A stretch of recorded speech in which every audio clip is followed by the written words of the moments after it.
Olá!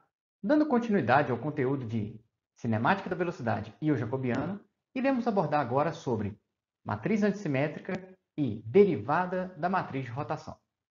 Vamos lá! Temos aqui apresentado a definição de matriz antissimétrica, que lá da álgebra é dizer o seguinte: é uma matriz cuja a soma dessa matriz mais ela transposta é igual a zero. Em outras palavras, é dizer que a soma dos elementos S e J com os elementos S e JI, ela vai ser igual a zero. Então, aqui, nós temos um exemplo dessa matriz antissimétrica, onde a diagonal principal dela é igual a zero. E a outra característica é dizer que os elementos, dizemos, cruzados, né, ele tem sinal trocado. Ou seja, esse elemento aqui, que seria o elemento da linha 1, coluna 2, ele tem esse sinal negativo. E aqui, o elemento da coluna 1 com a linha 2, ele tem o sinal positivo. Então, respeitando essa equação de que a soma dos elementos cruzados é igual a zero. Aqui eu coloquei SZ, SY, SX, porque eles estão associados ao vetor XYZ de um dado vetor. Temos aqui, então, considerando as bases unitárias.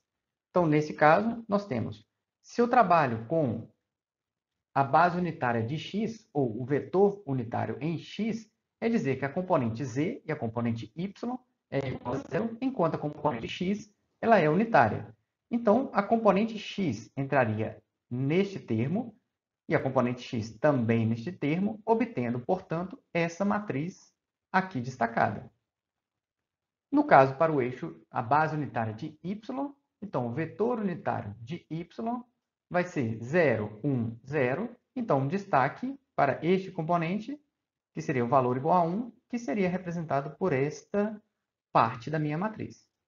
E, por fim, temos o vetor unitário referente ao eixo z. Né? Então, na matriz, no vetor de z, né, seria 0 componente em x, 0 componente em y e 1 como componente unitário do eixo z. Então, viemos aqui, né, na nossa matriz antissimétrica e vamos substituir a componente do vetor z aqui e aqui. Afinal, as outras serão iguais a zero. Daí, obtemos essa base unitária aqui representada. No caso da matriz antissimétrica, ela apresenta também uma série de propriedades, que são essas aqui destacadas. Essas propriedades nós iremos utilizar posteriormente, aqui nessa própria aula. Então, deixo aqui para vocês visualizarem e, na sequência, iremos trabalhar com elas.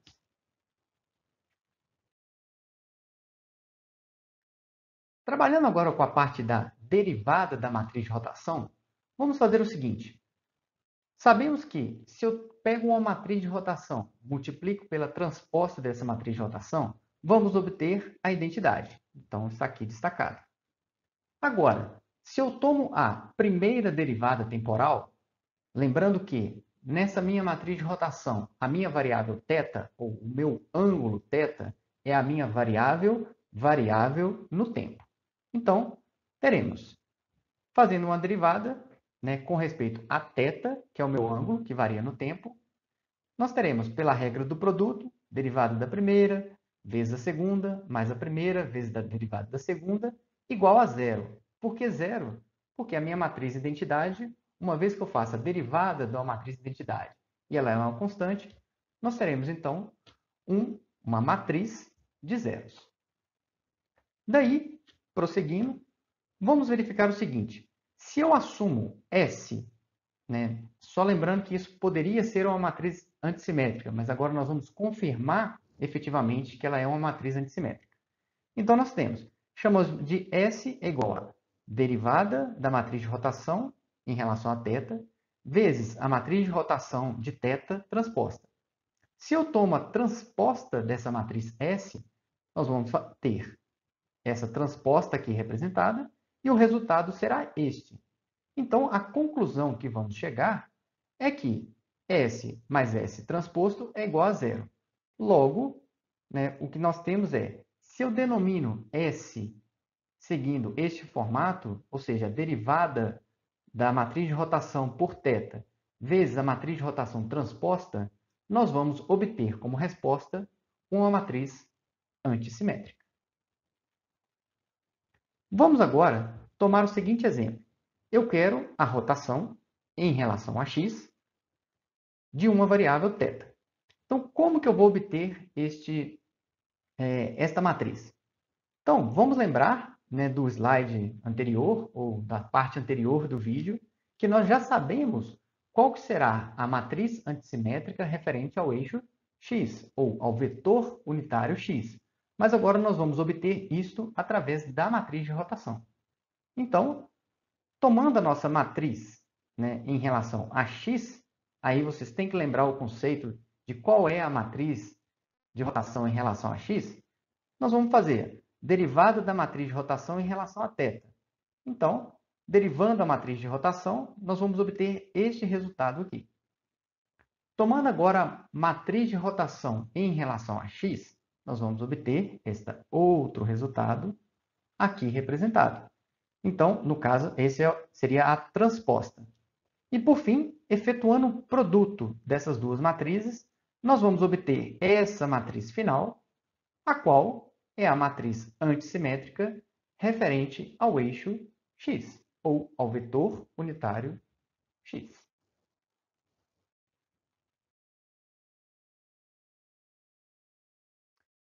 Passando agora para a velocidade angular, no caso geral, é dizer o seguinte: se eu tenho a velocidade angular, eu estou tendo uma rotação, né, uma variação angular, que vai ser representada por essa rotação indicada na matriz de rotação. Então, temos o seguinte: aqui uma matriz antissimétrica, onde θ varia com o tempo. Então, agora eu faço, quero representar, né, uma variação na matriz de rotação. Então, θ derivada no tempo, que seria similar ao seguinte, vou chamar esta parte aqui de R ponto, ou a variação da matriz angular, da matriz de rotação no tempo, e quero eliminar essa parte. Para eliminar, também relembrando alguns conceitos, seria, se eu coloco a matriz de rotação aqui e coloco a matriz de rotação do lado de cá, nós vamos ter a matriz de identidade neste ponto, e aqui nós teremos essa componente, que seria uma matriz antissimétrica vezes a matriz de rotação. Então, nada mais é, repito, que multiplicar pela direita a matriz de rotação aqui e a matriz de rotação nesse ponto. Porque aqui, nessa parte, nós teremos a matriz de identidade. Então, R ponto seria a variação, né, da velocidade ou angular, né, porque é uma matriz de rotação, determinada, então, ou definida através de uma matriz de rotação. Então, neste caso, nós temos essa notação que, se eu estou analisando em relação a algum sistema de referência, né, eu posso considerar como sendo dessa forma. Onde aparece aqui esse ômega-t, que nada mais é do que a variação do ângulo no tempo. Se era θ de t, eu estou chamando esse θ de t agora de ômega. Por fim, então, nós temos em relação à notação que, se a orientação instantânea de um referencial 1 com respeito ao referencial 0 é dada pela matriz de rotação R de 1 em 0, essa relação de velocidades será dada, então, pela derivada temporal dessa nossa matriz de rotação de 1 em 0. Temos agora um exemplo onde um ponto P, inicialmente representado no referencial 1, eu quero representá-lo no referencial 0. Mas não somente uma transformação de rotação. Eu quero saber como a variação de velocidade entre o referencial 1 e 0 estará ocorrendo em relação a este ponto, ou referente a este ponto. Então, vamos tomar aqui a nossa notação de P0 igual a matriz de rotação, que relaciona o referencial 1 no referencial 0, e o nosso ponto representado em 1. Tomando a primeira derivada temporal, nós vamos ter derivada temporal em relação ao tempo de P representado em 0. Daí, aplicando novamente a regra do produto, nós vamos ter a primeira derivada temporal de 1 em relação a 0, o meu ponto representado em 1. A matriz de rotação e a variação do meu ponto em relação ao referencial 1. Neste momento, vocês devem lembrar do conceito da física, onde você andando no carro observando a janela. Você está a uma distância fixa em relação à janela e, independente da velocidade do carro, a sua velocidade em relação à janela será a mesma. Então, este ponto, né, neste momento, vai dizer o seguinte, que a variação do ponto em relação àquele referencial é fixa, porque a distância que você está não varia no tempo. Então, como não varia no tempo, este valor aqui vai ser igual a zero, sobrando somente, então, essa parcela aqui representada. Daí, utilizando agora as propriedades das matrizes antissimétricas, que são todas essas que aqui estão listadas, nós vamos utilizar. Primeiro, lembrando que a derivada da minha matriz de rotação pode ser expressa como a matriz antissimétrica vezes a matriz de rotação. Então, esse é o primeiro ponto apresentado anteriormente. Agora, daqui para frente, vamos utilizar as propriedades. Que seria? Se eu tenho uma matriz antissimétrica aqui representada e depois uma matriz de rotação, eu posso representar isso como um produto vetorial. Esta, né, está aqui representada, seria a nossa propriedade 2. Então, onde eu tenho uma matriz de rotação, né, de um vetor vezes um outro vetor, ele vai ser o produto vetorial destes dois vetores. Então, isso é o que temos aqui. Ômega de 1 em 0 representado em 0 é a velocidade angular representada pela matriz de rotação de 1 em 0, tudo isso referenciado em 0. Então, temos aqui com o produto vetorial do meu ponto representado em 1, que estará sendo multiplicado pela matriz de rotação do meu referencial 1 ao referencial 0. Mas nesse ponto aqui, vemos que matriz de rotação do referencial 1 em 0 vezes o meu ponto representado em 1, isso é a definição inicial do meu ponto. Por isso, posso substituir por esse meu ponto representado em 0.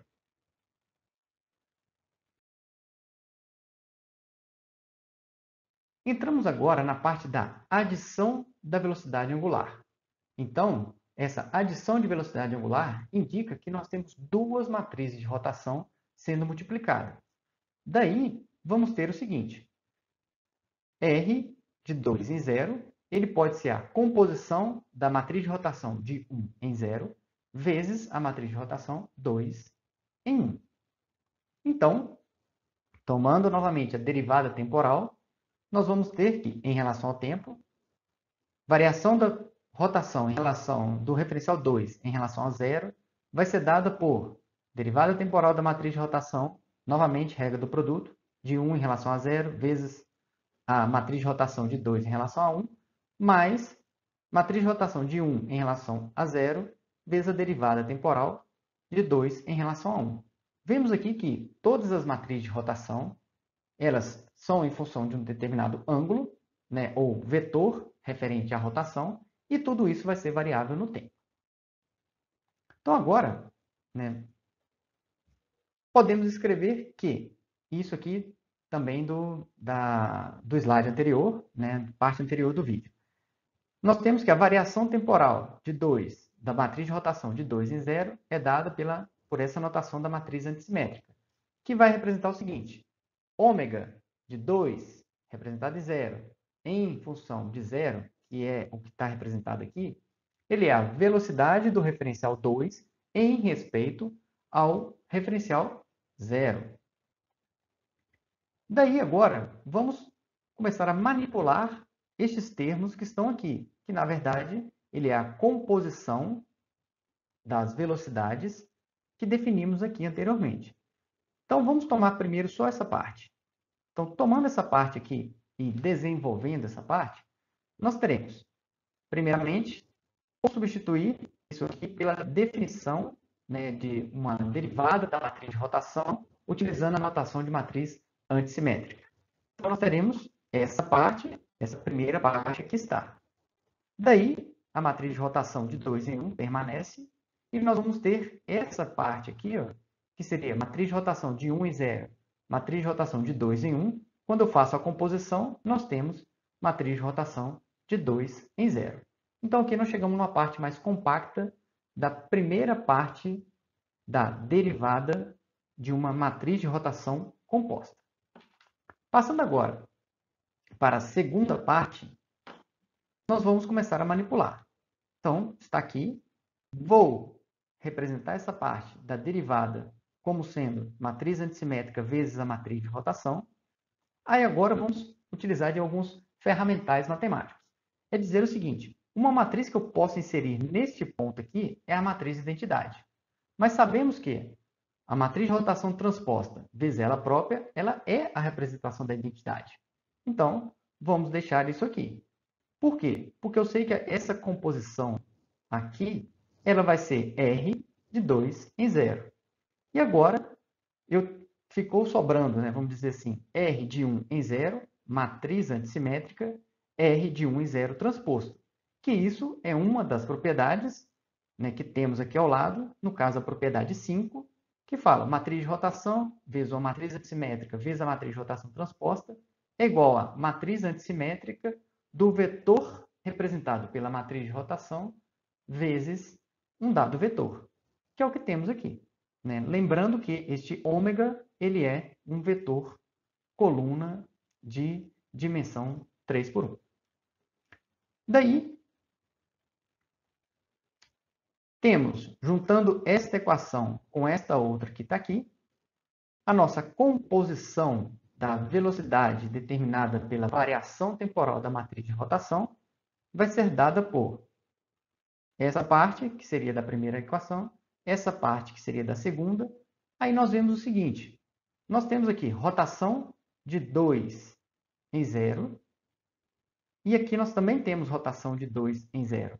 É dizer que eu posso colocar em evidência pela direita, e o que está dentro dessa parte aqui, ó, nós podemos somar, pois estamos utilizando a propriedade número 1 da parte da matriz antissimétrica. Então, finalizamos aqui com essa notação. Daí, temos que a nossa matriz, ó, o nosso vetor de velocidade, né, de 2 em 0, representado em 0, ele vai ser, portanto, o que está dentro dessa nossa matriz antissimétrica, ou da representação dessa matriz antissimétrica. Então, daí fazemos essa composição e, por fim, fechamos aqui, ó, com essa notação. O que quer dizer? É falar, ó, eu tenho uma rotação de um referencial 1 em relação ao 0, representado em 0, e depois eu tenho do referencial 2 em 1, representado em 0. Por quê? Eu só posso somar velocidades se ambas estão no mesmo referencial, que seria o referencial representado na parte de cima. Fisicamente, é dizer o seguinte, se eu tenho aqui o meu braço, né, e considero essa rotação aqui e essa outra rotação do meu cotovelo, é falar o seguinte, ó, se eu movimento essa articulação, todo o meu conjunto irá movimentar. Porém, se eu faço o movimento somente do cotovelo, não haverá nenhuma rotação em relação a este referencial. Mas eu quero saber como o meu efetuador, que está aqui na ponta, né, na minha mão, no caso, como a velocidade varia em relação a esta base quando eu faço rotação tanto no meu cotovelo quanto no meu ombro. Então, a primeira rotação, que seria a rotação do ombro, ele teria velocidade da seguinte forma. Referencial 1, que seria até esse ponto aqui. Como que esse ponto ele se move em relação a esse e é representado nesse ponto. E, por fim, eu tenho como este ponto varia em relação a este, que seria o segundo caso, representado em relação ao meu ombro. Matematicamente, seria qual a velocidade, né, de 1 em 0, representado em 0, e qual a velocidade de 2 em 1, representado em 0. Sugiro que vocês façam a análise utilizando o manipulador planar, porque aí fica claro essa mesma abordagem que eu tomei em relação ao meu ombro, né? E no caso, 2 graus de liberdade. O grau de liberdade do ombro e o grau de liberdade do cotovelo. Daí, se avançamos, nós vamos ter, né, só uma representação agora na forma estendida, que eu não tenha simplesmente 2 graus de liberdade, ou a composição de 2 rotações somente.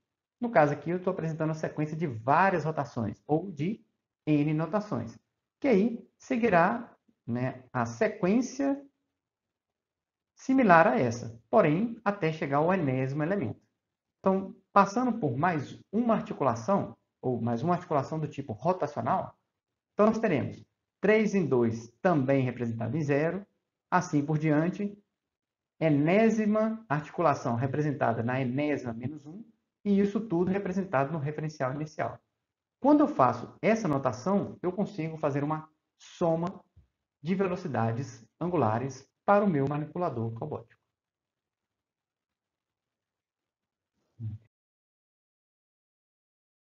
Agora, para finalizar, nós temos a velocidade de um ponto. Então, novamente, ponto, vamos lembrar, nós em relação à janela. Ou, se eu tomo um determinado referencial, eu quero um ponto em relação a esse referencial. Mas agora, este referencial está em relação a outro referencial.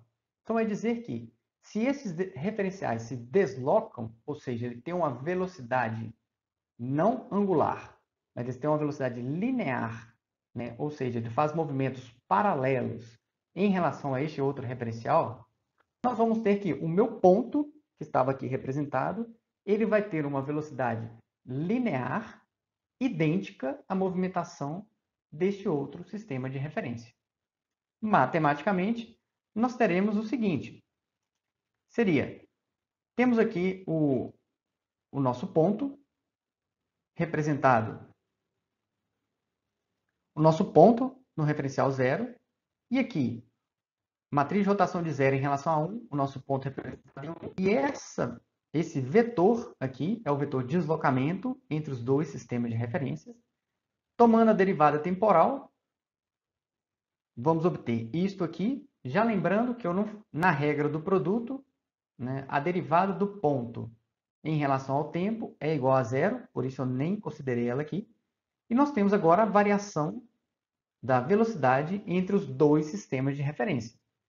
Então, representando isso como uma matriz antissimétrica, aqui está, mais essa velocidade linear do meu ponto. E finalizamos, então, nessa forma como um produto vetorial, né, da velocidade angular que eu tenho entre esses dois sistemas de referência, e produto vetorial com o ponto, mais a velocidade linear de um referencial em relação ao outro. Finalizamos por aqui a nossa aula. Sugiro que vocês refaçam as contas de cada uma dos tópicos que foram abordados aqui nesta apresentação, tanto considerando a parte de como obter uma matriz antissimétrica a partir dos vetores, né, unitários de x, y, z e, consequentemente, né, relembrando, né, a partir das matrizes de rotação de x, y, z, como obter uma matriz antissimétrica. Depois, como fazer uma soma de velocidades angulares em função de uma composição de rotação. E finalizar com o que aqui estamos apresentando, que seria a velocidade linear de um ponto quando eu tenho velocidades lineares entre dois sistemas de referência. Até a próxima e vamos seguir estudando.